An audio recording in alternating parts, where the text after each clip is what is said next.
Nature chose her guardian well. Ladies and gentlemen, my name is Esports Money, ZSM, Mac10, whatever you want to call me, and welcome to my guide to Lone Druid. Not to be confused with Lonely Druid. We're not playing that. So, let me clear that joke up for a sec real quick. So, there's an old build a few months ago, back before 7.05, so this would have been, 2016 days. You could just max out your W, not get the bear, put your additional level points into stats, and then basically play Lone Druid as this super fast-moving, ranged carry that just didn't really rely on the bear. And if you wanted to, you could actually jungle that still to this day if you're on Radiant. You can if you're on Dire as well, it's just a little bit harder, but I'm not going to be doing that. What we're going to be doing here is a much more standard, honestly simplest guide imaginable. We're going to rush a Midas. If you hit all of your stacks correctly, you're going to get a Midas like right at 6 minutes, and then you can go ahead and start working on your Radiance from there if you so desire. That's neither here nor there, but whatever. So we start out by getting the Iron Talon on our Spirit Bear, and we're going to go ahead and get a Stout Shield on our Spirit Bear as well if we get that first rune. If not, then we will wait a moment and then get it. It just helps in general to keep your bear tanky, because your bear is going to be doing most of the tanking for you. You're going to use the Iron Talon on the bear, and the reason being is because up until you're level 6 as Lone Druid, you will be considered a ranged hero, and because of that, you won't be able to get the maximum bonus damage. I believe it's 24 max, or it's either 21 or 24 max from the Quelling Blade, and your bear will be able to get that. So you're going to go ahead and put that on the bear. You also do a little bit less damage than the bear, especially when he has the Quelling Blade. You'll do significantly less than him. So as soon as you get the Gloves of Haste, you're going to keep them, you guessed it, on the bear, because the bear does more damage than you. Once you get the Hand of Midas, you're going to be at least level 5, probably a little bit higher, but if you're level 7 and you have a level 4 bear and you have a Hand of Midas, I put the Hand of Midas on my hero and then use it, and I keep the Hand of Midas on the bear at all times, and the reason being is because you want as much attack speed as possible on the bear. You want to prioritize, at least in your initial items, like your brown boots, etc., you want them to be on that bear because you want the bear to be able to catch up to people, and you want as many attacks, or as high attack speed as possible, because then you have a greater probability of getting an entangle off. And when you get an entangle off, that a lot of times that's just the death of the enemy hero you just entangled. So as far as skill build goes, I prefer to get the W at level 2.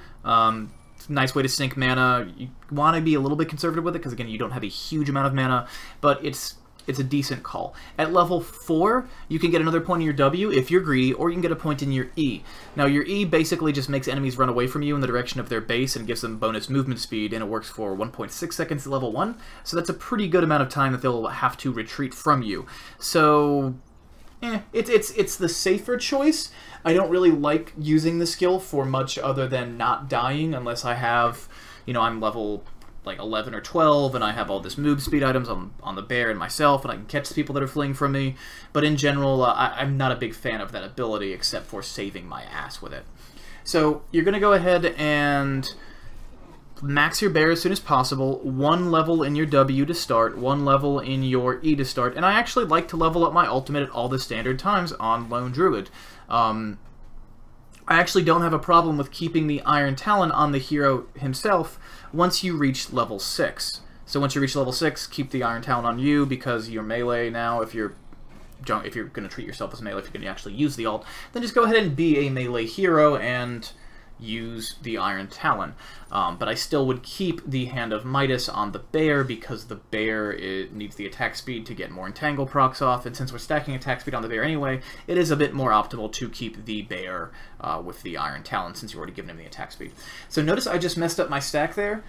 This is one of several runs, but I've been practicing this guide. I've been working on this guide for a couple weeks now, guys. I thought that I was going to be able to do something phenomenally cool with it, and it turns out to be extremely average, but it's still very viable.